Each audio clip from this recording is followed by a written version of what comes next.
Different. Thank you so much for being here. I get choked up just looking around and seeing all the people I love. So thank you for that. And I'm not going to cry the whole time. I'm just going to say I wanted to start out with that.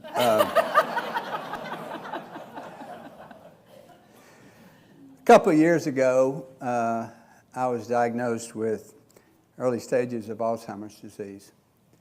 And this is the first time, of course, that we really, I told one of my buddies who I know who's here tonight that, I was a chaplain in an HIV clinic and started in 1994 when things were really hard and nobody was telling anybody that they had HIV. They didn't tell mothers or fathers or anybody hardly.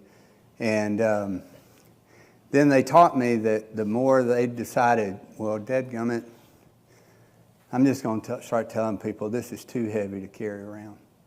So they taught me a good lesson that sets you free to begin to just be who you are and be where you are. And so that's what we hope to do this evening.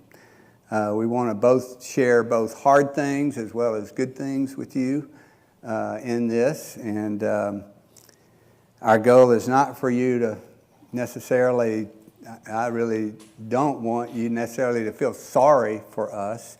Instead, I think my goal is to, I think when we share honestly with one another, and we have community and connections with other people, it makes all the difference. And so I thank you. I'm just amazed at the number of people here. I thought, well, a few people will come, but I thought it'd be a nice little sitting around the table talking about it, but not exactly that.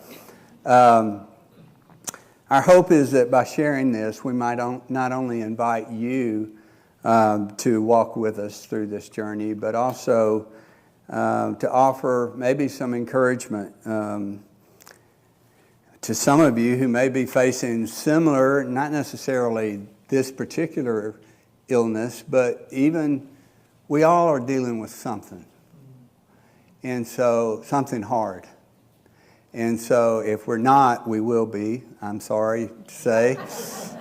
That's really exciting, isn't it? But I want us to know that we all have things going on in our lives that a lot of people don't know. And I'm thankful that you're here. And I hoping, my prayer has been recently in this past year, God, just help me to figure out how this can work for good for other people too. So I'm glad you're here. I think in a moment, Mary B is going to speak from her perspective of being my wife through all of this. And I think early on, she began, as spouses often do, she began to notice some things with me that I really didn't want to admit. I didn't want to say that was true. I'd forget names and misplace items or lose track of details. Now, as you hear that, I don't want you to start getting nervous that you got this because we all forget stuff or misplace our keys or whatever it might be. I don't know what it is for you, but that's pretty normal, especially the older we get, especially. I'm a lot older than Mary B. I just thought I'd say that so she doesn't have a problem with that. But Mary B. knew something was going on because she knows me better than anybody. And I'm so thankful to have her as my partner and wife in this life that we're living. And I'm thankful for her kindness and support through all of this. Hearing those words was sobering. in the beginning, especially. And in the beginning, I didn't want anybody else to know, as I mentioned, and I felt fear and sadness in the initial time period. I felt like things were really uncertain, even more than I ever thought they would be. I've cared for a lot of people going through a lot of illnesses in my career and in my life. And I've learned a few things from that, and I'm hoping that somehow I can apply this now to my own life and how I can do that. Community and connections that are in this room and other places as well makes a tremendous amount of difference. A tremendous amount. Being able to stay connected to people, being able to know that somebody cares about you, somebody loves you, that is really a gift. And I'm so thankful. Some of the folks in here I hired 30 years ago on our team at the HIV clinic, and Kelly and Joe and some others, that I just am thankful that you all are here, and thankful for each and every one of you. I think maybe you might have some things to say. Sure. We're going to go back and forth. Yeah. So that's not all you're going to hear from Malcolm. He has lots to say. I got plenty to say. Yeah. And actually, so welcome to Malcolm's coming out party. Yeah. Yeah. You didn't know, but I'm coming out. Okay. I told him it'd be a lot easier to come out as gay, right? Yeah. So a lot more fun too. But anyway, I'm really grateful too. I echo Malcolm's gratitude for all of you being here. What a gift you are in our lives. And I'm grateful to Malcolm for his courage and vulnerability. But that's how we connect, right? So one of the reasons that it was important to us to share our story, some of you may have been at St. Luke's 7 or 8 years ago when the very Reverend Tracy Lind and her wife Emily came to talk about their experience of dementia from the inside out. And at that time, we didn't have any idea this is what we were going to be experiencing. But in the last few years, when I was suspecting something might be up, and then when we had the diagnosis for sure, I have heard Tracy and Emily's comments in my head, and not in a bad way, in a really helpful way, like, okay, this is normal, this is to be expected, oh, this is something I might want to consider. So my hope and prayer is if one person, I know I've already been changed by being here, so if one person is changed by this experience, then it's worth it, for sure. Some folks in this room, and I may introduce some of them just so you can know who they are professionals in this world. And they have taught me, if you see one case of Alzheimer's disease, you see one case of Alzheimer's disease. So you're going to hear what Malcolm and I have to say from our perspective of who we are, where we grew up, our lives, all of that. Obviously, Malcolm is in the early stages. We'll say more about some of the medical support that has been incredible, that has helped, we believe, to be slowing down the progression, thank God. We both have the gift of having spent our vocational careers walking beside people going through difficult things. And some of you are in this room.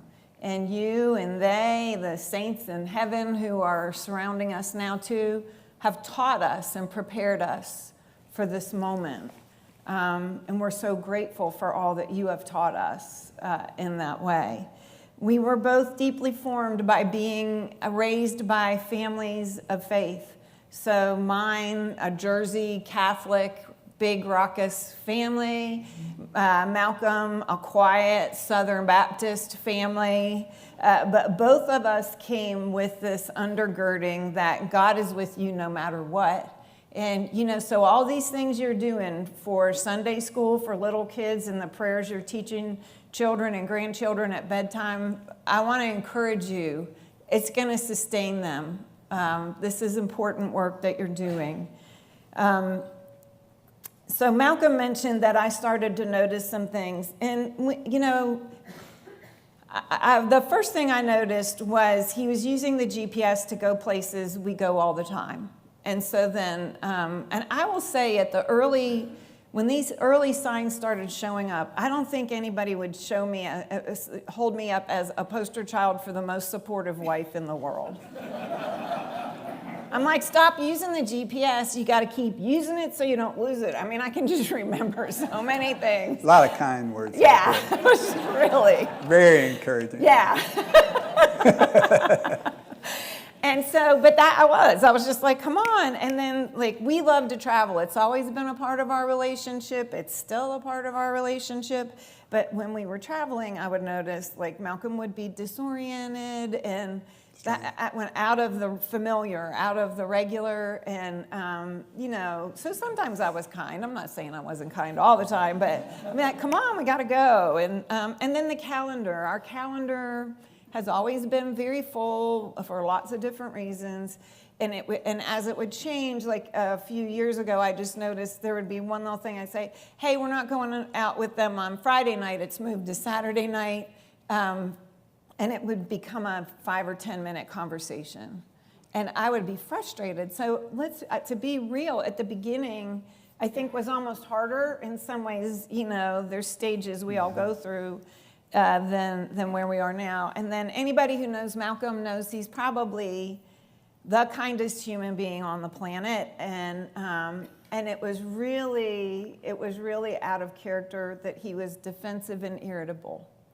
And so I knew this isn't just, and so we don't have a lot of disagreements, for which I'm grateful, because Malcolm's a good communicator, so I just try to work with me. And but we did have probably our most significant was you are going to make an appointment with that neurology department, or I'm doing it. And that is a hard conversation. Nobody wants, it's scary. And so I have more compassion now, a few years later, than I had at the time for how scary it is to hear those words. But how important it is to do it. The reason I was such a bulldog about it is because I had a sliver of time in my life where I helped to help start Founder's Place, which is a memory care respite program at St. Luke's. And I knew there were a lot of modalities out there that help if you get in there early. And so I wanted us to get the best care we could as soon as possible. We were so fortunate. UAB is a phenomenal place. Dr. Gelmacher was incredible. And then I'm going to call you out, Polly.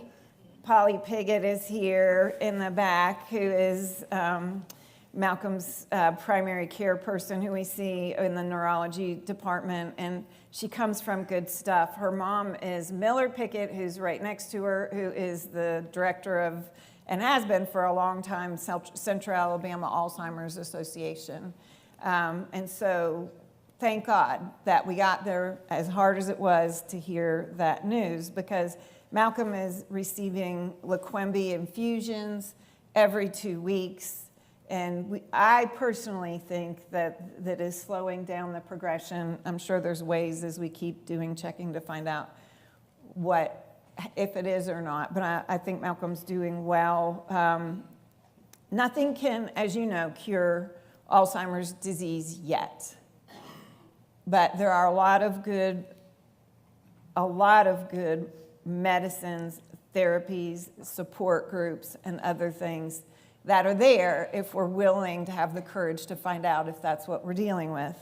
And I thank God for researchers. I thank God for all the people who were willing to be in studies. I thank God for funding for research. Research is good. Science is good. It changes our life. It's changing our life. So let's not take that for granted.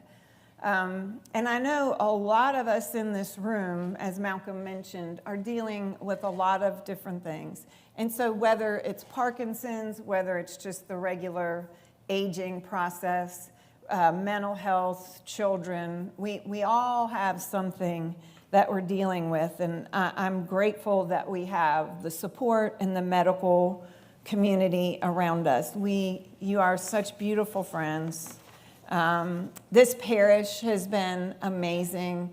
Our colleagues, John, Catherine, Sally, the whole staff at St. Stephen's, they knew early on and were phenomenal, and you as a parish and the diocesan community have been absolutely amazing. Malcolm has always been an inspiration to me, and you're an inspiration to me, obviously, in this. I'm not going to look at you too long. He's too cute. I can't look that way. I think it was maybe days or weeks after what we suspected was confirmed. We were sitting in our living room, and Malcolm said, "You know what? This is what we have been preparing our whole lives for in our faith journey. This is what we've been doing. This is what we've been preparing for all along. And we have everything we need." And that felt like a turning point to feel his faith in this. Our family has been a tremendous support too. I'm sorry our kids can't be here. One lives in DC. She's a neuroscientist, so it helps to have a neuroscientist on the team. And the other is a pharmacist at UAB in the ICU unit, so it helps to have somebody with a medical background helping us too. I want to say something while I'm thinking about it.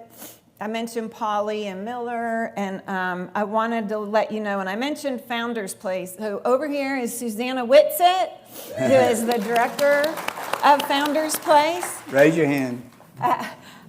It's at Thank St. you. Luke's. It's a memory care respite program. I have told Rich Webster, the rector of St. Luke's, that the best thing I ever did when I worked there was hire Susanna Whitsett for him. So, and then my office is across the street at the Threshold Center, and we're co-housed with CARES, which is the Kalot Jewish Family Services Respite Center. And Pam Leonard is here too. Where are you, Pam? Yes, Pam is over there.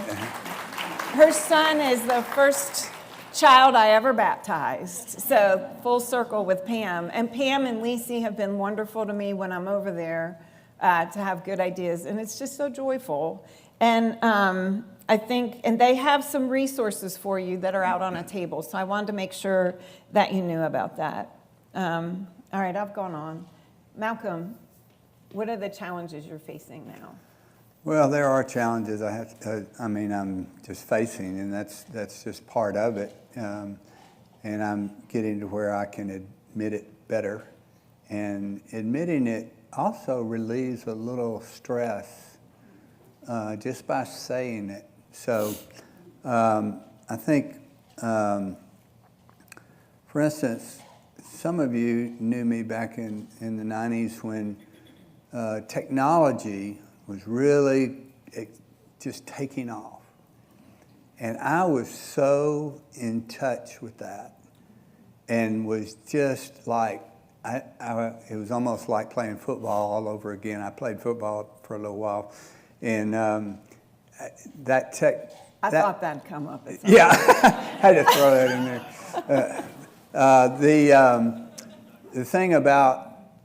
The thing that it really helped me,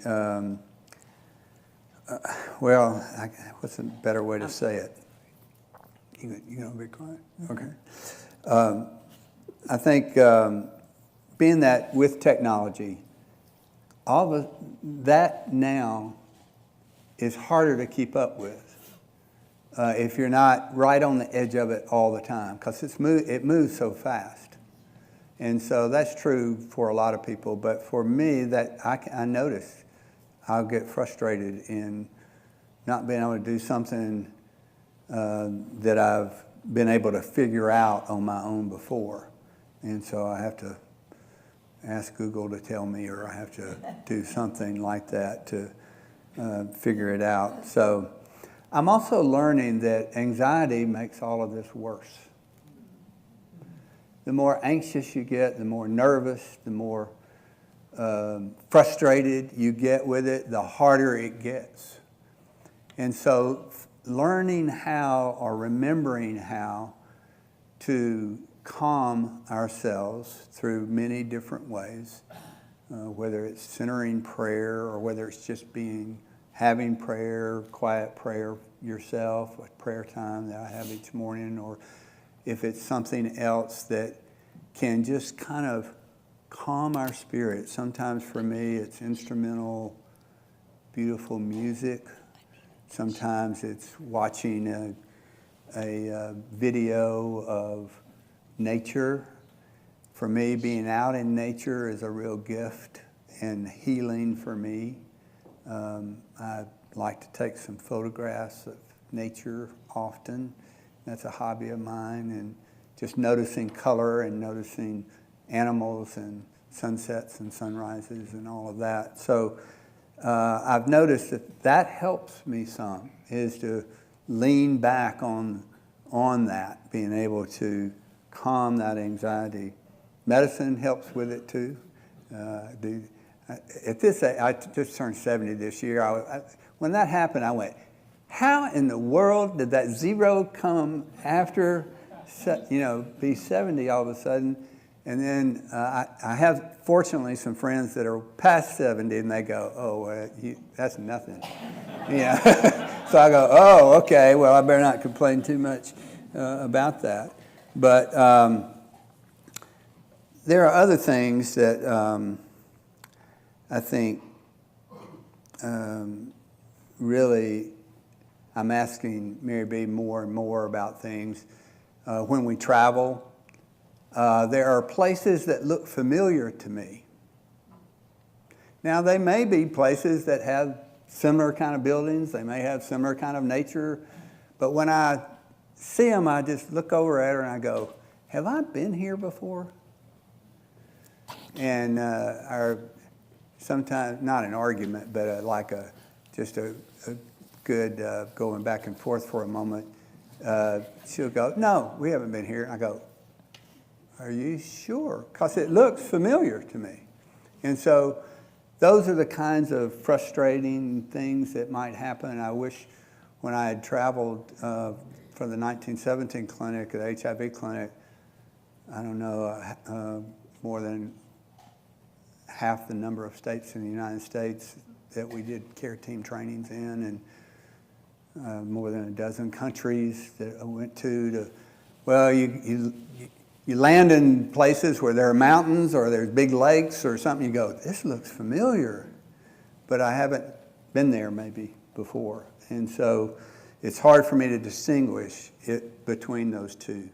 I'm glad that I have somebody with a really good memory to say, no, I don't think so.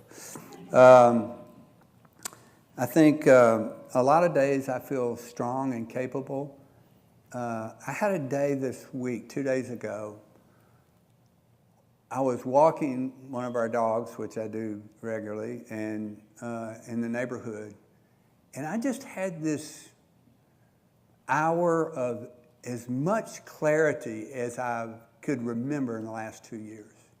It was just like, wow. I was just going, thank you, God. I was thinking, I hope this lasts, but it doesn't last, that long. But for a few hours, I felt just really clear. I mean, really clear.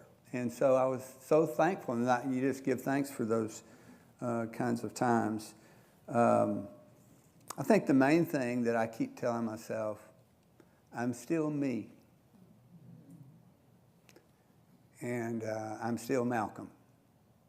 And, the thing that I'm thankful for is for my faith that helps me, thank God. that I believe that God loves me and will walk with me through this. And thankful for that. What challenges have you faced? Oh, none. None? You fine? She's good. Okay. Good. Next question. All right, yeah.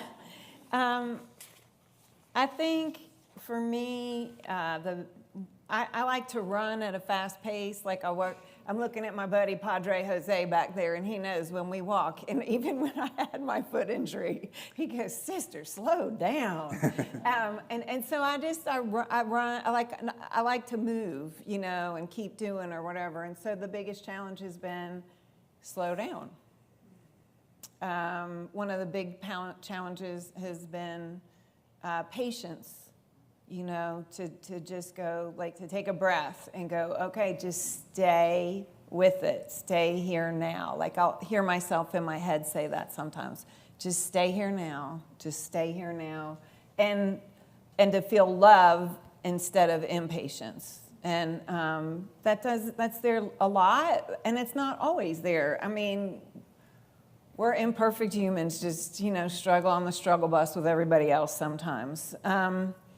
I'm learning that my changing things too much or going too fast causes a lot of anxiety for Malcolm.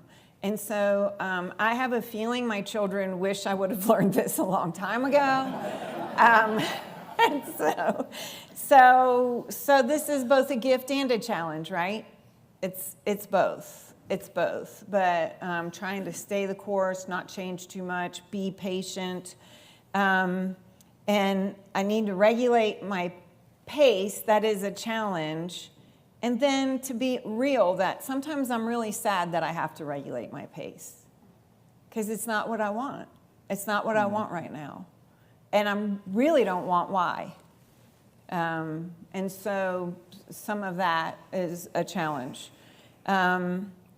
And adjusting our expectations, individually and together. I mentioned that we like to travel a lot. And, it used to be you'd get home from work at 8 o'clock the night before you have a flight, and you throw everything in the suitcase and you run out the door.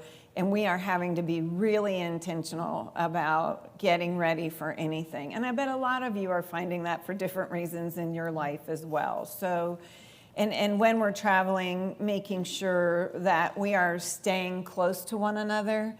Malcolm does great, you do great in familiar places. He can get all over that big hospital all day long. But when we're in unfamiliar airports or hotels or other things, we were in New York City at a show, and it was a little bit scary when we got separated and how to get back together again. And so these are just changes in our expectations where maybe normally you would have said, I'll go here, I'll go there, I'll meet you back. Like when we travel, we're a little pod the whole time. I have had times, I hope it's helpful to hear from someone, and maybe helpful to hear from someone who's an ordained clergy person, that I get frustrated and angry. I mean, I can't imagine you wouldn't think that, but I have gotten frustrated and angry. And that I don't like who I am when I am that.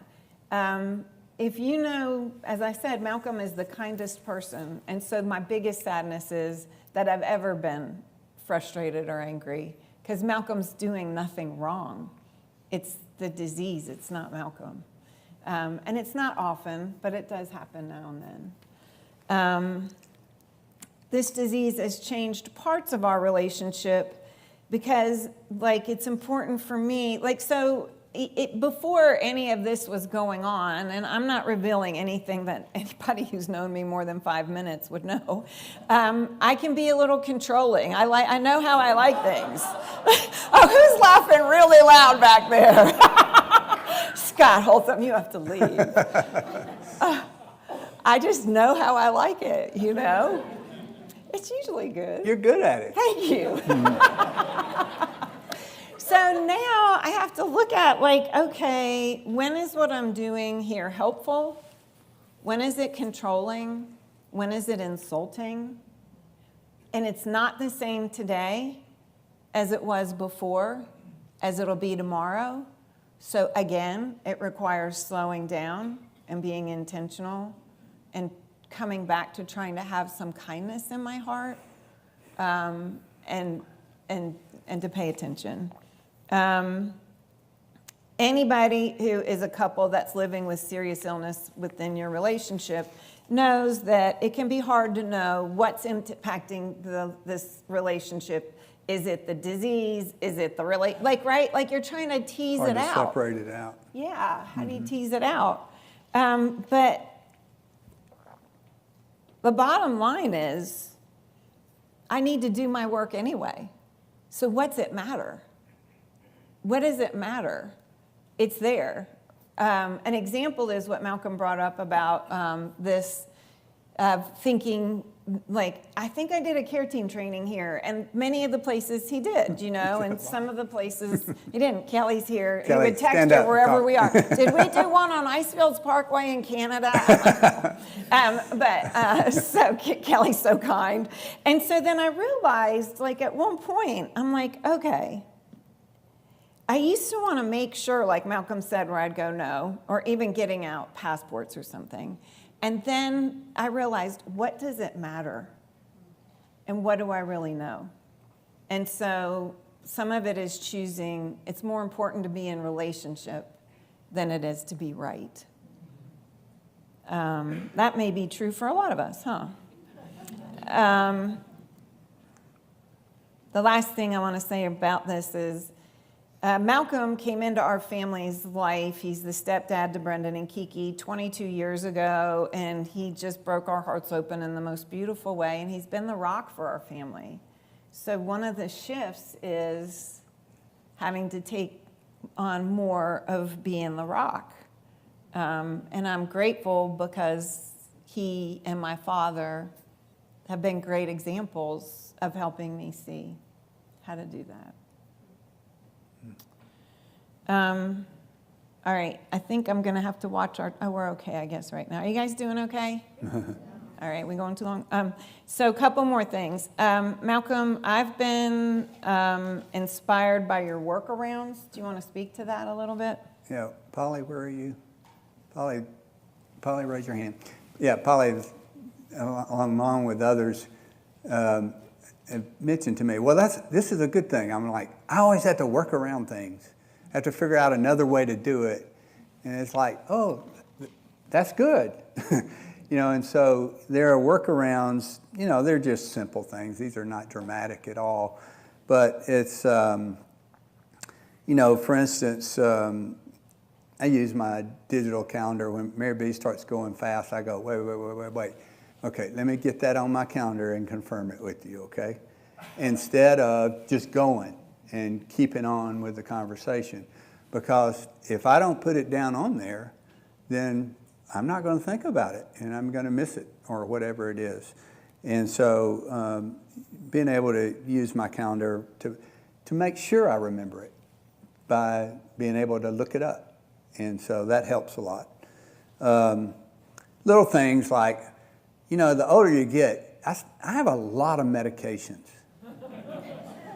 I mean, I get full before breakfast, just taking all my medications. And so in taking those medications, I have morning medications, I have evening medications, okay? And so ever how many of those are. And so just little things like, so I go, there are ways to work around that with a good system of, what do you call those things? Pillbox.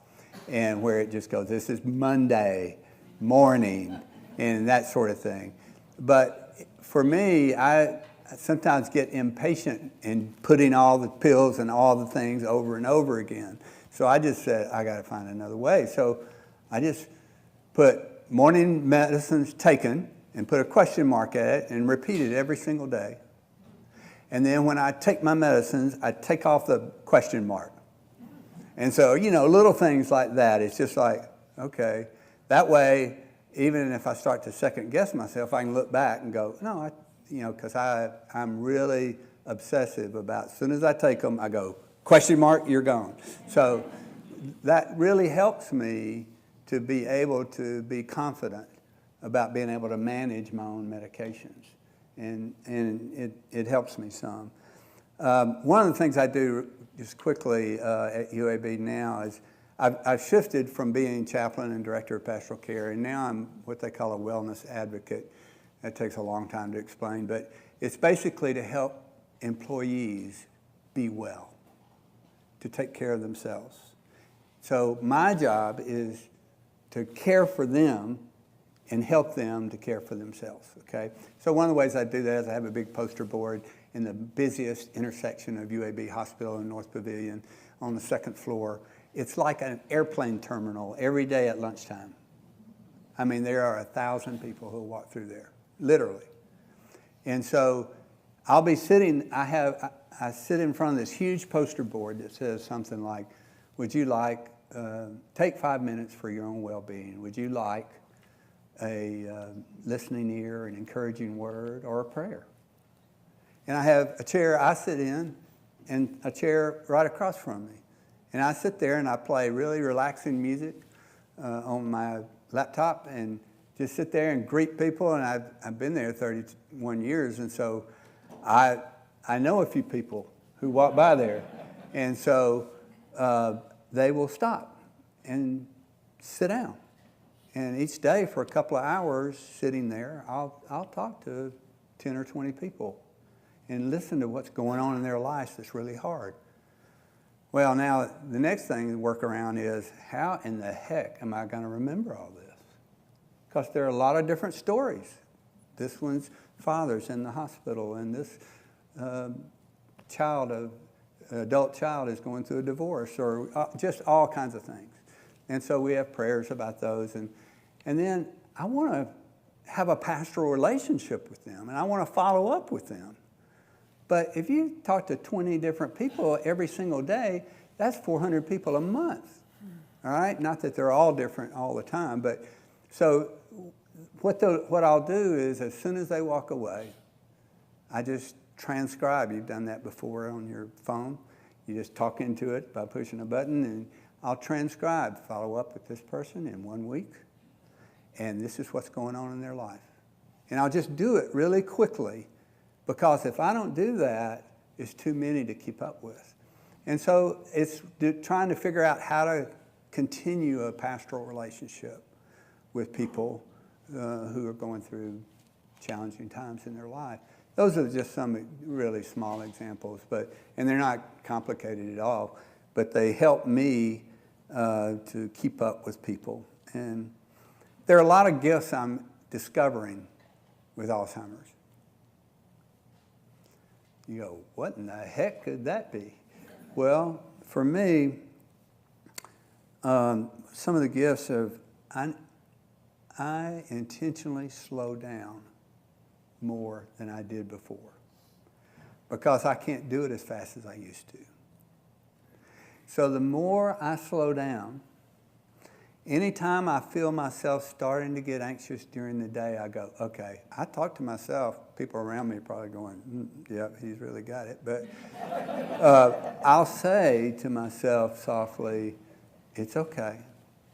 Calm down. You don't have to do all that right now. I've got a list of things I'm going to do. I'll check them off as I go. But sometimes I'll try to do 3 or 4 at one time. I don't know if you've ever done that before, but it really helps to slow down. It slows down, it calms my anxiety, and it helps me to focus on what I can work on. So I find my nature photography, being out in nature and just taking pictures. I'm not any expert. I don't even know how to use all the settings on my 35 millimeter camera. I use my phone a lot, but I have a 35 millimeter camera with different lenses and ones that you can zoom in on and stuff. And that, for me, is just a spiritual experience.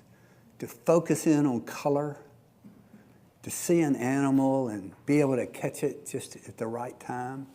And those things are just, with practice, it becomes so much fun. So I use it, some of you know, I use it on a pretty regular daily basis in social media. Is I use a photo. It really doesn't matter what the photo is as long as it's just nice, it catches your eye and makes you look at it. And then I have just a message. I've learned that if the message is more than about 2 sentences or 3, people just keep on going, all right? So I've learned to condense my message. I'll say, my prayer for us today is, and whatever it might be. And it seems to catch people's attention. And for me, it's helping me. Oh, it might help some other people too, but it helps me to focus in on the photo. Think about God's work in our lives right now, in my life right now, or people that I'm talking with's lives. And so anyway, that for me is another gift that I've learned that this is really, really worthwhile. So my work gives me great meaning. That's really important. When I asked Polly when I first got diagnosed, can I still work? And she said, well, yeah, actually that's good to be engaged with people and be caring and interacting and not to be off to your own self, just by yourself. And so at 70, I know I won't always be able to do that, but at the same time, Alzheimer's has reminded me of what really matters, like relationships, and like kindness, and like faith. That those things in my life make more of a difference now, and I want to live each day with gratitude. And as I'm walking into work from the bus station that I ride the shuttle to my office, I just start saying a prayer right there and just saying, God, thank you that I'm walking. Thank you that I'm able to think. Thank you for this gorgeous day. Thank you for anything I can think of. And so those kinds of experiences enrich my life. They're not brand new for me, but I'm doing it a lot more. And so that I'm thankful for. I want to live each day with gratitude. It's a healthy medicine. So. I think I'm going to move Okay. us to the faith part. Okay. Jump. The last thing I'd just say about gifts is we do find humor to be really helpful in the journey. There's a lot of absurdity in our lives, all of us, and so to remember to be lighthearted and have fun, and that there have been deepening in our relationship in different ways and a tenderness in other ways, for which I'm grateful.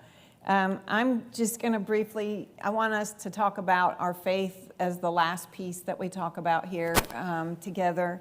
And I'll go first because it feels important for Malcolm to close us, open and close us in this. All I will say is I have not been angry at God yet. I might get there. We're not done, right?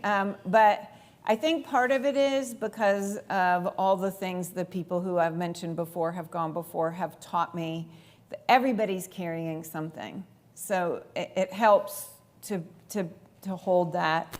I have been sad and some other things, but I had a upbringing in Catholicism, left for a while, did some things, had a very impactful stint in Buddhism.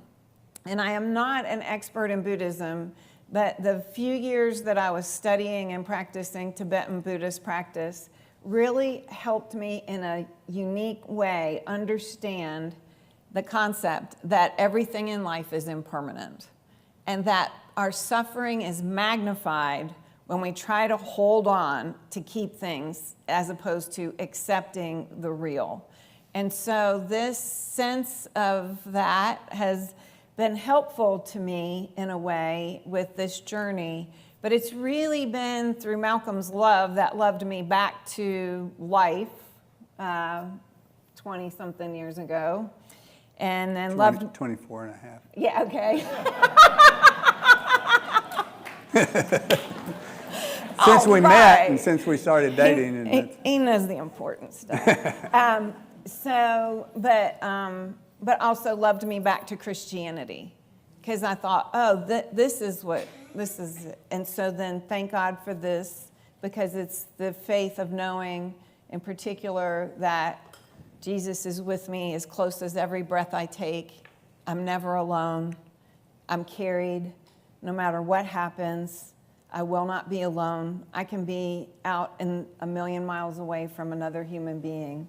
And in the depth of my being, I know that I'm loved and I'm cared for by a God that knows what it's like to suffer. And then I also know the beauty of resurrection hope. And John Claypool had a line that is profound. The worst thing is never the last thing. And so that carries me in this. And the truth is, right now, you can see we're in a pretty good place. And so if I can stay in the sacrament of the present moment, I don't let the fear of what might be coming ruin the beauty of where I am now. That doesn't mean I'm not aware. And I'm just going to give one little piece of advice. If you are talking to someone, I'm just going to speak for me. It's not helpful to me when people start telling me horror stories. It's not helpful to me if I'm approached with pity. It is really helpful if you approach with curiosity and love and compassion. That's it for me. Yours might be different. The last thing I want to say is that from so many of you, from my family, from Malcolm, and from my faith, I know this is what love does. You know, having faith doesn't take this disease away. Not that I haven't prayed that it would. I mean, I caught myself one day going, God, I know that you could take this away if you wanted to, or if it was best for me. You know, at least I was convincing myself that was true. And but after that, since then, I've really come to the place to hold on to the words of Jesus in Matthew 6. That says, don't worry about tomorrow, for tomorrow is going to take care of itself. Each day has enough trouble of its own. And to just remember to live as much in the present as I can, instead of worrying about what it's going to be. I know it'll be hard. I know that. I started reading when I first got diagnosed and reading all these things, and I started going, this is not helpful. Because I was reading way down the line where I was not there yet. And so I want to learn from this disease and share what I can that will hopefully help others, both caregivers and people. But my prayer is not for a life anymore that is free from hard things. My prayer has changed for the courage to face whatever comes and to be able to work through that somehow. And it takes our faith and our love and support of friends like you, and that makes a difference. There's one other thing I wanted to share real quick is that I want to learn about this disease and my experience and sharing it like we're doing today. This is really the biggie that I've done, or that we've done. And, I believe that God is love and is with me no matter what happens, and including having Alzheimer's disease. And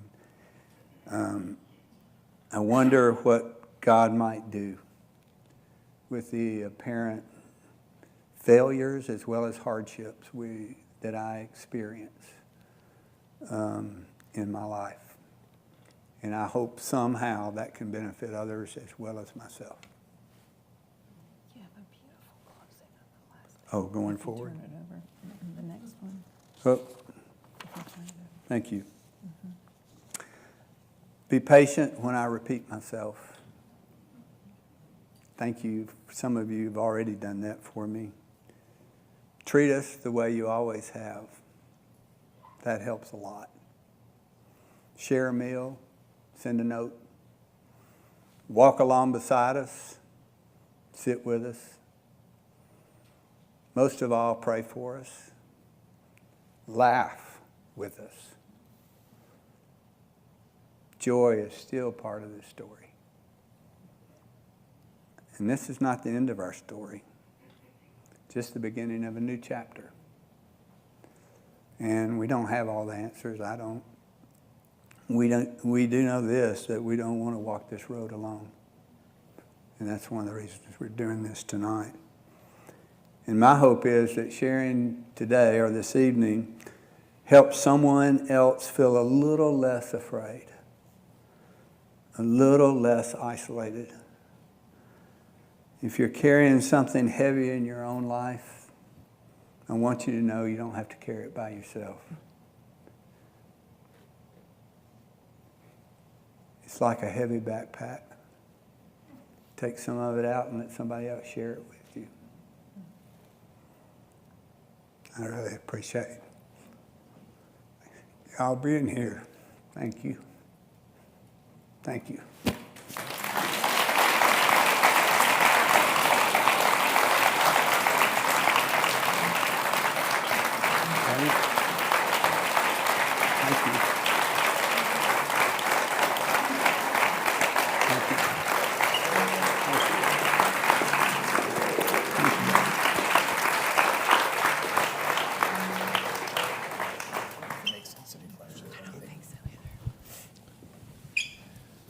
We love you both Thank tremendously. you. We feel it. Thank you. Thank you so much.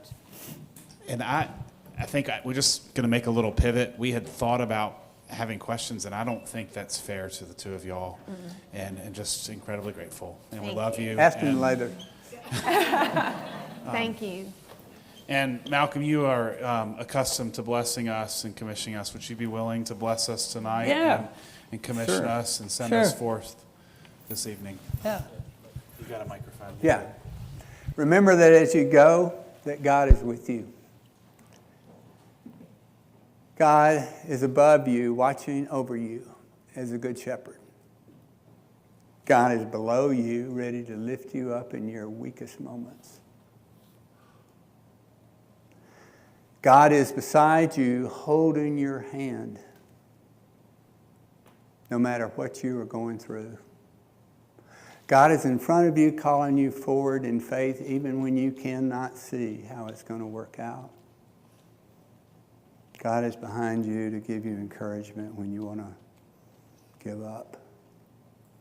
But most of all, God is within you, as close as every breath we take. And that, my brothers and sisters, makes all the difference. Amen. Amen. Thank you, John. Thank you, Betty.